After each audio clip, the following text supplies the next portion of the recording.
Вітаю, друзі! Зараз сезон лисичок, тому будемо готувати лисички у сметанному соусі.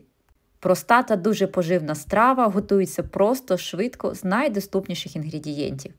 І так, для початку потрібно підготувати гриби. В ємкість виливаємо холодну воду, додаємо столову ложку солі. Далі нам потрібно помішати до тих пір, щоб сіль повністю вся розчинилась. В цю воду викладаємо гриби і залишаємо приблизно на 10-15 хвилин. За цей час весь бруд, який є на грибах, відійде і буде на дні цієї водички. Обов'язково потрібно брати велику ємкість для води, щоб для грибів був простір, щоб вони були повністю покриті холодною водою. І ось так залишаємо їх на 10-15 хвилин. Ви одразу побачите різницю. Після того просто їх промиваємо під проточною водою та викладаємо на сито. Ось такі гарні та чистенькі грибочки у нас вийшли.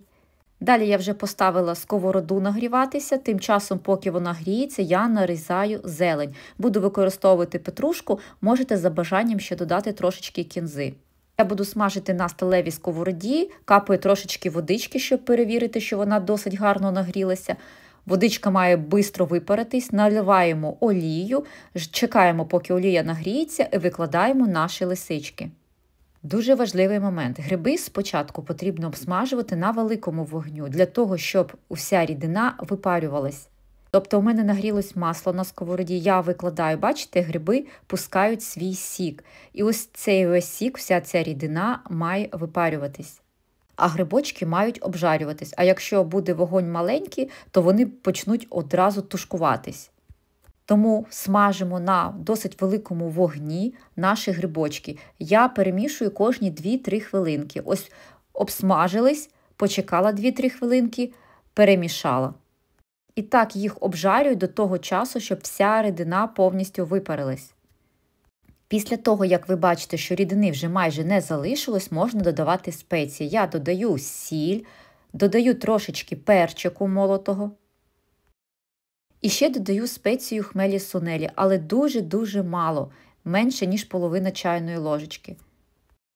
Далі ще раз все перемішую і ще обсмажую приблизно 1-2 хвилинки. Спеції я завжди додаю в кінці. Грибочки вже повністю обсмажились, і тепер я додаю сметанку. Сметану я використовую жирністю 20%, але насправді то не має значення в даному рецепті, яка жирність. Яка сметана у вас є, таку й додавайте. Добре все перемішую і тушкую ще приблизно 8-10 хвилин, але вже на маленькому вогні. Приблизно на 7-й хвилині я додаю петрушку. Добре все перемішую і тушкую ще приблизно 2 хвилинки, щоб загальний час тушкування грибів у сметані був приблизно 8-10 хвилин. Все, наші грибочки вже готові, вони дуже ароматні, вже дуже класно пахнуть. Зараз я їх просто перекладу в іншу тарілочку. Зараз я їх буду знімати і просто перекладати в тарілочку. Їх можна подавати як і в гарячому вигляді, так і в холодному. Дуже раджу вам спробувати приготувати, дуже смачна страва.